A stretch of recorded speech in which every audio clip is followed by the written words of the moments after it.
ফাল্গুনেই অকাল বোধনে মাতলেন সুতির বংশবাটি গ্রামের বাসিন্দারা। এই গ্রামে দেবী দুর্গার ষোড়শীরূপ রাজরাজেশ্বরী পূজিত হন। 300 বছরেরও বেশি সময় ধরে বংশবাটি গ্রামে এই পুজো হয়ে আসছে।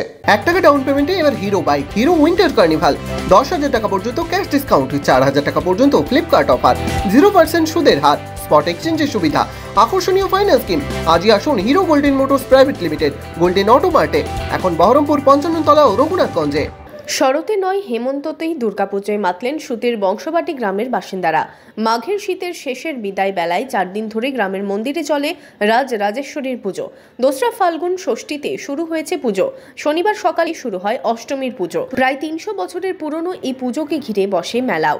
এখানে রাজরাজেশ্বরী হলেন দেবী দুর্গার ষোড়শী রূপ। সপ্তমী, অষ্টমী, নবমী ও দশমী 4 দিন ধরে চলে পুজো। এই গ্রাম শরতের দুর্গাপুজো নয়, অপেক্ষায় থাকেন রাজেশ্বরী পুজোর দিকেই। পুজো রাজরাজেশ্বরী গ্রামে হয়ে আসছে। দুর্গা পূজার নাই সপ্তমী, অষ্টমী, নবমী পুজো হয়। তারপরেও গ্রামবাসীর প্রেরণায় এই পুজোর মেলা এবং এই পুজোর যে ঘটনা আরও দিন 15 থাকে। 4 দিন ধরে পুজোর পাশাপাশি চলে মেলাও। জেলার গণ্ডি ছাড়িয়ে ভিন রাজ্য থেকেও বহু মানুষ এই পুজোয় অংশ নিতে সুতিতে আসেন। আমরা এখানে যে দুটি সম্প্রদায়ের মানুষ বিশেষ করে বাস করি, হিন্দু মুসলিম উভয় সম্প্রদায়ের মানুষেরই আমরা সকলেই খুব আনন্দ ভোগ করি এবং মেলায় যে বসে মেলায় আমরা আনন্দ লাভ করি।